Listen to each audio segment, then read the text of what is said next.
We're down at the Hi-Fi here on a lovely Friday afternoon with the boys from Blindspott, Damian and Marcus. How you going? Good, how are you? Now, you're here in Australia for the Karnivool tour. You've played 2 shows in Melbourne so far. How's it been? Amazing.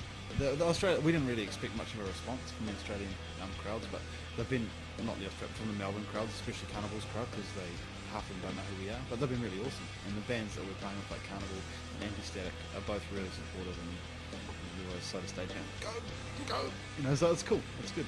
Is it a big difference from going from, your hometown and playing to, sold out crowds at huge venues, and then bringing it to a crowd that, may not heard your stuff at all? Has it been a bit of a challenge, or?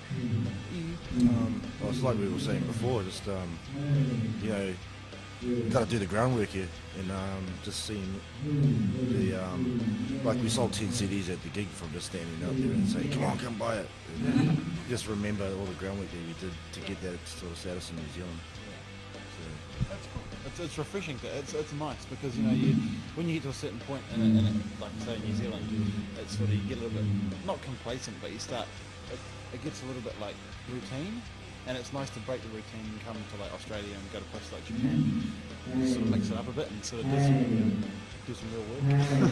Now the new album is End the Silence, and there's a bit of an interesting story to it where you headed overseas and worked with 2 Swedish guys at surnames I cannot pronounce, but they sort of whipped you guys into shape, didn't they? What do you want to share about?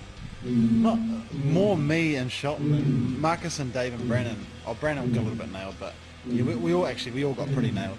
They punished us a lot, and they knocked us down like right back down to just nothing, and sort of told us to redo everything and completely reassess how we write songs and how we create music. That was really good. To get to the point where they got us, they pushed us so much further than that, and they just really attacked us harshly, like fairies, and you guys suck. Big put downs, they used to put us down and like make us feel really, really bad, and then what they do is they do all this really crazy stuff, like all these crazy organs and things in the songs, and we'd be like, man, we can't have that crap in our songs. But all they were doing was trying to, because when you push something really far, people freak out and go, oh shit, we can't do that. But then what you do is, then they go, oh actually we'll come back to this point.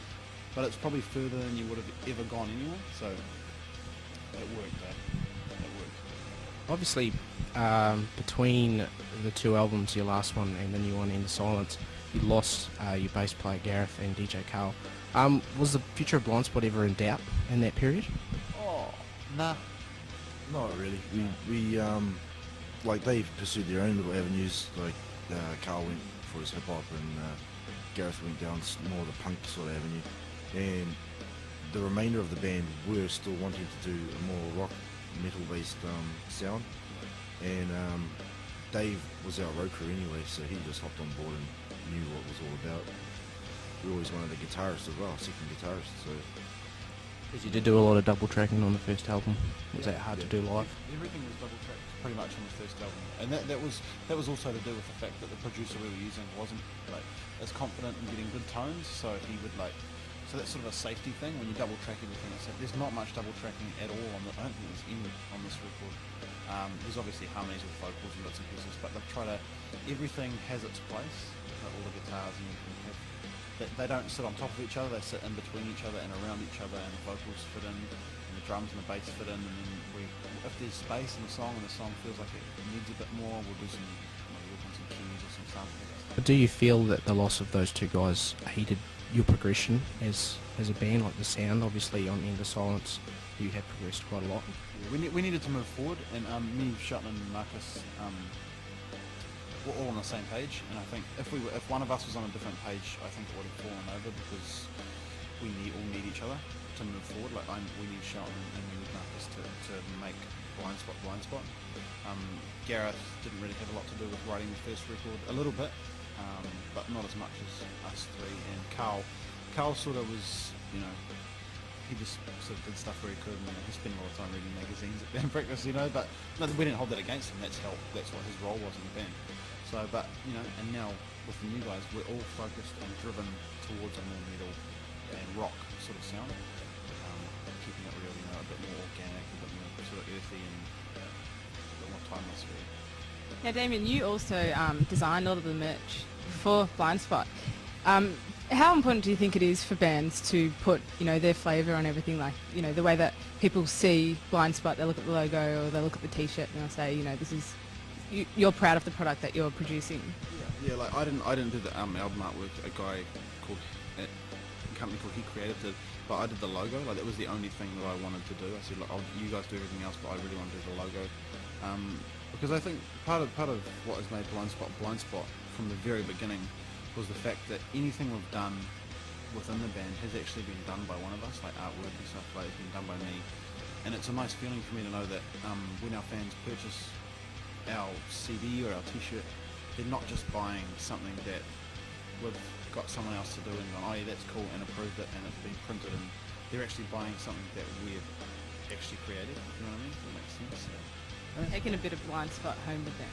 well, and effectively they are, because, and even with the album, like, I was like, no, I have to do the logo, and I wrote all the lyrics and did all the scribbles and stuff that I knew, all the little sketches and bits and pieces, because that's what I wanted to contribute, and I wanted our fans to have something special, you know what I mean? So, Now, back to the album. Is it Nil by Mouth? Gosh, I can't remember. That was actually a self-funded release, pretty much. Like, you just had a couple $100, put it together. Yeah. And now you're working at End of Silence, where you've gone overseas. You've also enlisted, Ed Rose and, a lot of, a lot of Swedes as well. How do you think, working with no money to a big scale sort of production has affected, Blindspott's sound and... Well, with this album, we wanted... we listened to Poison the Well and The Refused, etc. And that's who the Swedish guys have done. They knew how to get just a raw, dirty sound, like using vintage gear, vintage amps and stuff. And maybe that's what has changed the sound so much. But the money type side of things, like, the more that comes in, it goes straight back out. We're constantly using it to promote the band. it's like, what's happened is we've sort of, the money that's come in has been sort of equivalent to our success.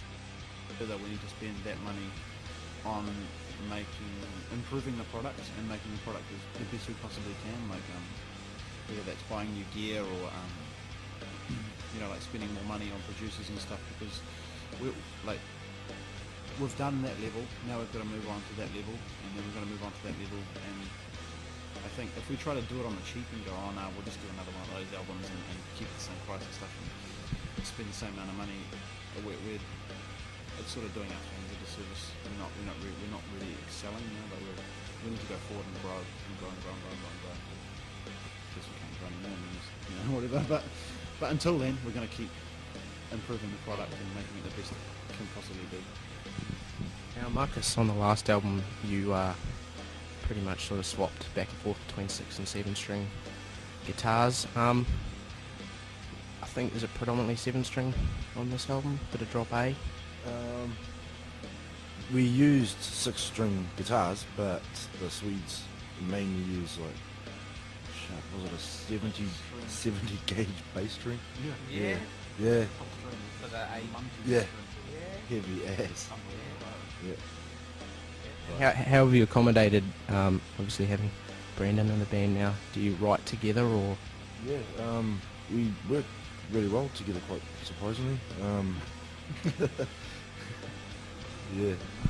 Nah, he'll come up with a riff and then I'll just make up something to complement it and vice versa. And it seems to work really well. Do you find that when one of you does write a riff, you sort of go, alright, I have to write a lead riff for that? Or is there some points where you won't play anything, or...? We don't usually think like that, You just kind of... Yeah, it's a left and right. It's like the left hand wouldn't work without the right hand. You know what I mean? Like, they're still amazing, both of them separately right up, they form a bit of Voltron, like they just sort of... Yeah. They make the we just jam out and have fun, and works really well. Well, the album is End of Silence. It's been out since the 2nd of September, and that's the cover there, so you can have a look at that. Boys from Blindspott, thanks so much for joining us here.